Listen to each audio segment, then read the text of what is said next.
याची व्याख्या हे या ठिकाणी आपण पाहणार आहोत. 1 ते 100 अंकामध्ये 1 ते 100 अंकामध्ये एकूण जोडमूळ संख्येचे 8 संख्या दिसून येतात. 1 ते 100 मध्ये एकूण 8 जोडमूळ संख्या दिसून येतात. ते पहा 3 व 5.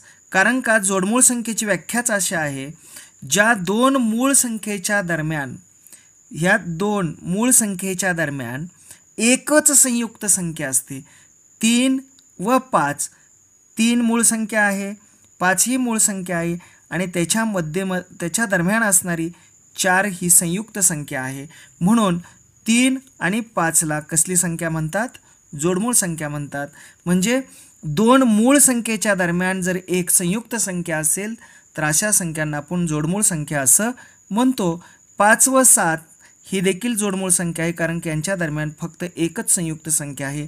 11 व 13, 17 व 19, 29 व 31, 41 व 43 आणि 59 व 61 आणि 71 व 73 अशा एकूण आपण जर पाहतोय 1, 2, 3, 4, 5, 6, 7 आणि 8 जोडमूळ संख्या आहेत. म्हणजे एकूण किती संख्या आहेत? 8. 1 ते 100 मध्ये. याच्यावरती विचारला जाणारा प्रश्न अशा प्रकारचा असू शकतो विद्यार्थ्यांनो. लक्षात असू द्या की काय, अशा कोणत्या दोन जोडमूळ संख्या आहेत की त्यांची बेरीज ही किती आहे? त्यांची बेरीज ही किती आहे? 84 आहे. अशा कोणत्या दोन जोडमूळ संख्या आहेत की त्यांची बेरीज किती आहे? 84. म्हणजे आपल्या लक्षात आलं असेल की 41 आणि 43 या दोन्हींची बेरीज किती ते 84. म्हणून त्या संख्या कोणत्या आहेत? 41 व 43. म्हणजे आपल्याला लक्षात आलं पाहिजे की जोडमूळ संख्येची व्याख्या आपणाला पाठ असणं आवश्यक आहे किंवा ती परफेक्ट आपल्याला जोडमूळ संख्या माहीत असणं आवश्यक आहेत. ओके. एकूण 8 जोडमूळ संख्या आहेत. ज्या पद्धतीनं हा प्रश्न विचारला, याच पद्धतीनं दुसरा एक प्रश्न आपल्याला विचारला जाऊ शकतो. तो कोणत्या प्रकारचा असेल की काय, की कोणत्या दोन जोडमूळ संख्या आहेत की त्यांचा गुणाकार किती आहे? 15. मग त्या दोन जोडमूळ संख्या कोणत्या आहेत? मग आपल्या लक्षात आल्या पाहिजे गुणाकार किती पाहिजे? 15. किती पाहिजे? 15. म्हणजे त्या दोन जोडमूळ संख्या कोणत्या आहेत? 3 व 5. 3 5 15. म्हणून गुणाकार 15 असणाऱ्या जोडमूळ संख्या कोणत्या आहेत? 3 व 5. मग 35 असणाऱ्या, ज्यांचा गुणाकार 35 आहे, अशा जोडमूळ संख्या कोणत्या आहेत? 5 व 7. अशा प्रकारचे प्रश्न आपल्याला जोडमूळ संख्येवरती विचारले जाऊ शकतात. म्हणून जोडमूळ संख्येचं सविस्तर विवेचन आपण पाहिलेलं आहे. अशाच प्रकारचे प्रश्न आपल्याला परीक्षेला विचारले जाऊ शकतात. आता आपण पाहतोय सहमूळ संख्या. कसल्या संख्या? आपण पाहतोय सहमूळ संख्या. सहमूळ संख्या कशाला म्हणायचं याची व्याख्या किंवा याचं सविस्तर विवेचन आपण पाहतोय. सहमूळ संख्या आपण पाहूया. मी आता लिहिलं 5, 12 आणि 15. या 5चे विभाजक पाडा, 1 आणि 5. 12चे विभाजक पाडा, म्हणजे 12ला कोणकोणत्या संख्येने भाग जातो? 1, 2, 3, 4, 6 आणि 12. 12ला एवढ्या सर्व संख्येने भाग जातो. 5ला 1 आणि 5ने भाग जातो. तसं 15ला भाग जाणाऱ्या संख्या पहा. 15ला कोणकोणत्या संख्येने भाग जातो? 1ने जातो, 3ने जातो, 5ने आणि 15ने. मग आपण पाहिजेतली सहमूळ संख्या कोणत्या? आपण या दोन संख्येचा विचार करू. या 5चे विभाजक आणि 12चे विभाजक याच्यामध्ये सामायिक असणारे विभाजक कोणतं आहे? 1. म्हणजे काय, सहमूळ संख्या कशाला म्हणायचं? ज्या 2 किंवा 2 पेक्षा अधिक असणाऱ्या संख्यांचा सामायिक विभाजक 1 व्यतिरिक्त अन्य कोणताही नसला पाहिजे. 1 सोडून. या दोन्हीमध्ये 1 व्यतिरिक्त अन्य सामायिक विभाजक आहे का? नाही. म्हणून 5 व 12 ह्या कसल्या संख्या आहेत? सहमूळ संख्या आहेत. का सहमूळ संख्या आहेत? आपल्या लक्षात आलं असेल की 5 व 12चे विभाजक पाडल्यानंतर 1 व्यतिरिक्त अन्य कोणताच सामायिक विभाजक नाही. आपण या ठिकाणी हे पाहूया की कोणती? 5 आणि 15.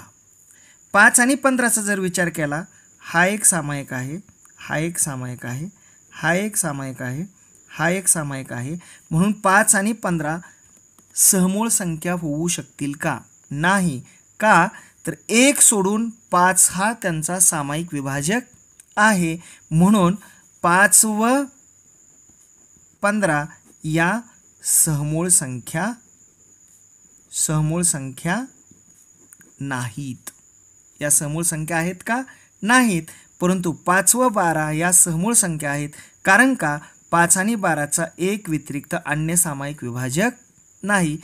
अशा पद्धतीने आपल्याला सहमूळ संख्या सहज आणि साध्या पद्धतीने समजून घेता येतात. मग सहमूळ संख्येवरती विचारले जाणारे प्रश्न कोणकोणत्या प्रकारचे असतात? विद्यार्थ्यांनो, तुम्हाला सहमूळ संख्येची व्याख्या लक्षात आली. आता याच्यावरती विचारला जाणारा अतिशय महत्त्वाचा लसावी आणि मसावी या घटकावरती याच्यावरती एक प्रश्न 100% परीक्षेला विचारलाच जातो. त्याचे 2 गुण आपल्याला हमखास मिळतात. म्हणून याच्यावरती हे प्रश्न विचारले जातात. मग ते कोणते असतात? त्याच्यापूर्वी आपण मसावी लसावीमध्ये तर विचारलेलं असतात, पण त्याच्यापूर्वी आपण एक पाहणार आहोत की काय. मी आता ह्या 2 सहमूळ संख्या घेतल्या की पहा, मी 10 आणि 11 यांचे विभाजक पाळले. 10 आणि 11चे म्हणजे लक्षात असे 1, 2, 5 आणि 10 आणि 11चे विभाजक 1 आणि 11. म्हणजे याच्यामध्ये एक सोडून दुसरा अन्य सामायिक विभाजक आहे का? एक व्यतिरिक्त दुसरा अन्य सामायिक विभाजक आहे का? नाही. म्हणून या 2 संख्या कसल्या आहेत? सहमूळ संख्या आहेत, 10 आणि 11. मी तुम्हाला इथे लिहिलं 12 आणि 13. 12चे विभाजक पडा 1, 2, 3, 4, 6 आणि 12. लक्षात आलं? हे 12चे विभाजक आहेत. मग तुमच्या लक्षात आलं असेल की मग 13चे विभाजक आपण पाडूया. कितीचे विभाजक? 13चे विभाजक. 13चे विभाजक कशा पद्धतीने पडतील? 1 आणि 13. एक सोडून या दोन्हीमध्ये अन्य सामायिक विभाजक आहे का? नाही. म्हणून 10 व 11 आणि 12 व 13 ह्या कसल्या संख्या आहेत? सहमूळ संख्या आहेत, कारण का एक व्यतिरिक्त अन्य सामायिक विभाजक नाही. मग मुलांना तुमच्या लक्षात आलेलं असेल की 10, 11 ह्या क्रमाने येणाऱ्या संख्या आहेत, 12 आणि 13 ह्या सुद्धा क्रमाने येणाऱ्या संख्या आहेत. म्हणून एक नेम तयार होतो काय? कोणत्याही दोन, काय म्हणतो मी? कोणत्याही 2 क्रमाने येणाऱ्या संख्या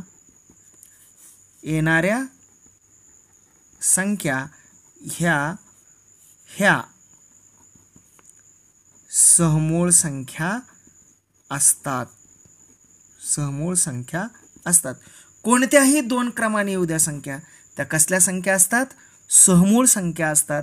मग 10, 11 असेल किंवा 11 आणि 12 याही ठिकाणी पहा, 11चे विभाजक आणि 12चे विभाजक याच्यामध्ये एक व्यतिरिक्त अन्य सामायिक विभाजक नाही. म्हणून या सुद्धा 2 संख्या ह्या कशा आहेत? सहमूळ संख्या आहेत. म्हणजे क्रमाने येणाऱ्या कोणत्याही 2 संख्या ह्या सहमूळ संख्या असतात. याच्यावरतीच लसावी आणि मसावीमध्ये प्रश्न विचारलेला असतो की काय? की 12 व 13 या क्रमाने येणाऱ्या संख्या असून त्यांचा मसावी किती असेल? तर त्यांचा मसावी हा 1 असतो आणि लसावी हा या 2 संख्येचा गुणाकार असतो. एवढं लक्षात असू द्या मुलांनो. अशा पद्धतीचा प्रश्न परीक्षेला विचारलेलाच असतो. असाही प्रश्न विचारला जातो, क्रमाने येणाऱ्या 2 संख्येचा मसावी किती? तर किती असतो? 1 आणि लसावी हा त्या 2 संख्येचा गुणाकार असतो. अशा पद्धतीचे सहमूळ संख्येवरती प्रश्न विचारलेले असतात. या पद्धतीने आपल्याला सहमूळ संख्या मुलांना व्यवस्थितपणे समजावून सांगता येतात आणि मलाही व्यवस्थितपणे समजून घेता येतात. निश्चितपणे 2 मार्क आपल्याला मसावी आणि लसावीचे मिळू शकतात. आपण पाहतोय मूळ संख्या. कसल्या संख्या? मूळ संख्या. पहा, मूळ संख्येचा विचार केला तर 1 ते 100 मध्ये एकूण 25 मूळ संख्या आहेत. 1 ते 100 मध्ये एकूण किती मूळ संख्या आहेत? 25. तसेच 1 ते 200 मध्ये एकूण 46 मूळ संख्या आहेत, हे आपल्याला माहीत असणं आवश्यक आहे. 1 ते 100 मध्ये एकूण मूळ संख्या किती आहेत? 25 हे आपण पाहतोय. आणि 1 ते 200 मध्ये किती आहेत? 46.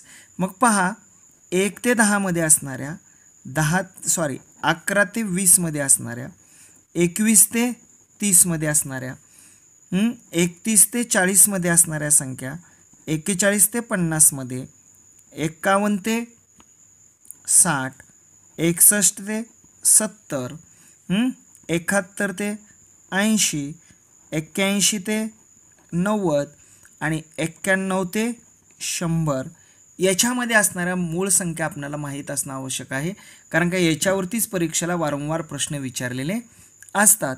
मग आपण जर या संख्यांचा जर विचार केला, याच्या दरम्यान येणाऱ्या मूळ संख्यांचा जर आपण विचार केला, तर 1 ते 10 मध्ये असणाऱ्या मूळ संख्या आहेत 2, 3, 5 आणि 7, म्हणजे असे एकूण किती आहेत?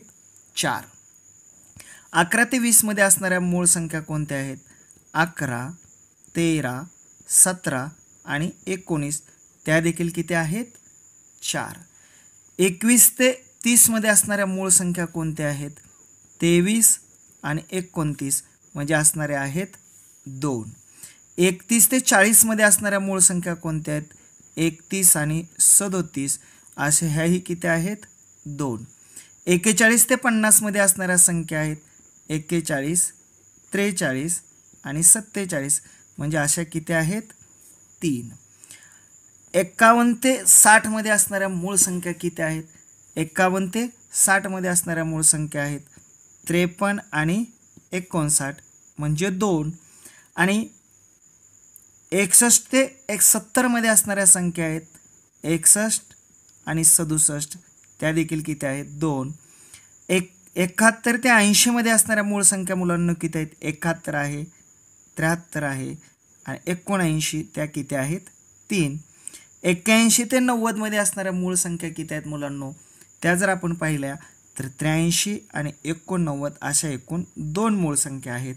आणि 91 ते 100 मध्ये असणाऱ्या मूळ संख्या किती आहेत? फक्त 1. 97 किती आहे? 1. म्हणजे आपल्याला लक्षात आलं असेल की मूळ संख्या 1 ते 100 मध्ये किती आहेत? 25. मग 1 ते 10 मध्ये 4 आहेत, पुन्हा 4 आहेत, 21 ते 30 मध्ये 2 आहेत, 31 ते 40 मध्ये 4 आहेत, 2 आहेत. या पद्धतीने आपल्याला मूळ संख्या या संख्येनुसार दिल्या आहेत. म्हणजे आपल्या लक्षात आलं असेल की मला जर 1 ते 100 मधल्या जर मूळ संख्या लक्षात ठेवायच्या असेल, 1 ते 10 मधल्या मूळ संख्या लक्षात ठेवायच्या असेल, मोबाईल नंबरनुसार आपल्याला अतिशय सोप्या पद्धतीनं या संख्या लक्षात ठेवता येतील. मग मोबाईल नंबरचा जर विचार केला आपण तर एक लक्षात आला असेल 44 22, 44 22, 322 आणि 321, याच्यानुसार या संख्या आपल्याला व्यवस्थितपणे लक्षात ठेवता येतात. म्हणजे आपल्या लक्षात आलं असेल 44 22, 322, 321, म्हणजे 1 ते 10 मध्ये 4, 11 ते 20 मध्ये 4 आणि 21 ते 30 मध्ये 2, अशा पद्धतीनं आपल्याला या मोबाईल नंबरनुसार अतिशय साध्या सोप्या पद्धतीनं या संख्या लक्षात ठेवता येतात. म्हणजे आपल्याला लक्षात आलं असेल की किती सोपी पद्धत आहे, आपल्याला या सर्व संख्या या पद्धतीनं लक्षात ठेवता येतात. आता आपण पाहतोय या ज्या मूळ संख्या आहेत, या मूळ संख्येचा जर विचार केला, याच्यातल्या अशा काही मूळ संख्या आहेत की 11 ते 100 मध्ये अशा काही मूळ संख्या आहेत की त्यांच्या अंकांची अदलाबदल जरी केली तरी त्या संख्या कशा आहेत? मूळच संख्या आहेत. ते आपण पाहणार आहोत. त्यांच्या अंकांची अदलाबदल जरी केली तर त्या कशा आहेत? मूळच संख्या आहेत. मग आपण पाहणार आहोत त्या संख्या कोणत्या आहेत. तर पहा, 11 यांच्या अंकांची अदलाबदल केली, या 11च्या अंकांची अदलाबदल केली तर ती मूळच संख्या राहते. पुन्हा 13 याच्याही अंकाची अदलाबदल केली तर ती मूळच संख्या राहते, कारण का 13 मध्ये 31 सुद्धा मूळ संख्या आहे. 17 याच्या अंकांची अदलाबदल केली तर 71 देखील मूळ संख्या आहे. पुन्हा 31 यांच्या अंकांची अदलाबदल केली तर 13 ही मूळ संख्या आहे. पुन्हा 37 यांच्या अंकांची अदलाबदल केली तर 73 ही मूळ संख्या आहे. बरोबर आहे. मग मी पुन्हा लिहिलं 71 यांच्या अंकांची अदलाबदल केली तर ती सुद्धा मूळ संख्या आहे. पुन्हा 73 आणि 79 आणि 97 या सर्व संख्या यांच्या अंकांची अदलाबदल केली तरी त्या मूळच संख्या आहेत. अशा किती आहेत? 1 2 3 4 5 6 7 8 9. हाही प्रश्न वारंवार परीक्षेला विचारलेला आहे मुलांना, लक्षात असू द्या. म्हणजे 11 ते 100 मध्ये अंकांची जरी अदलाबदल केली, ज्या मूळ संख्यांच्या अंकांची अदलाबदल केली तर त्या मूळच संख्या मिळतात. अशा एकूण किती संख्या आहेत? 9. हाही प्रश्न आपल्याला माहीत असणं आवश्यक आहे. अशा प्रकारचे प्रश्न आपल्याला परीक्षेला विचारलेले जाऊ शकतात. तुम्हाला असाही प्रश्न विचारला जाऊ शकतो, एकूण मूळ संख्या, काय प्रश्न विचारला जाऊ शकतो? एकूण मूळ संख्या किती? एकूण मूळ संख्या आपण लगेच उत्तर देतो 25. हे चूक आहे. कारण का? एकूण मूळ संख्या आहेत अनंत. किती आहेत? अनंत. त्या सांगता येत नाहीत. कारण का? या ज्या संख्या आहेत त्या 1 ते 100 मधल्या आहेत. कुठल्या? हे जे 25 आहे, ह्या 25 ज्या आहे ती किती मधली आहे? ही 25 जी संख्या आहे ती किती मधली आहे? 1 ते 100 अंकामधल्या 25 मूळ संख्या आहेत. अशा प्रकारचे साधे सोपे प्रश्न या मूळ संख्येवरती विचारले जाऊ शकतात. म्हणून आपल्याला मूळ संख्या सविस्तरपणे माहीत असणं आवश्यक आहे. मित्रांनो, सर्व व्हिडिओ पहा. सर्व व्हिडिओ देत असताना अतिशय साध्या सोप्या ट्रिक्स मी व्हिडिओमध्ये दिलेल्या आहेत आणि ज्यांना आवडेल त्यांनी माझा मैत्री मॅथ्स चॅनलला सबस्क्राईब करा आणि मैत्री परिवारामध्ये सामील व्हा आणि पुढील येणारे व्हिडिओ तुम्ही पहा. निश्चितपणे तुमच्या गुणवत्तेमध्ये वाढ होईल आणि तुम्हाला निश्चितपणे या चॅनलच्या माध्यमातून तुमच्या नॉलेजमध्ये 100% काय होईल? भर पडेल आणि तुम्हाला यश मिळेल. म्हणून पुढील व्हिडिओ पाहण्यासाठी माझ्या चॅनलला काय करा? सबस्क्राईब करा. धन्यवाद. पुढील व्हिडिओ पाहण्यासाठी माझ्या चॅनलला सबस्क्राईब करा. धन्यवाद.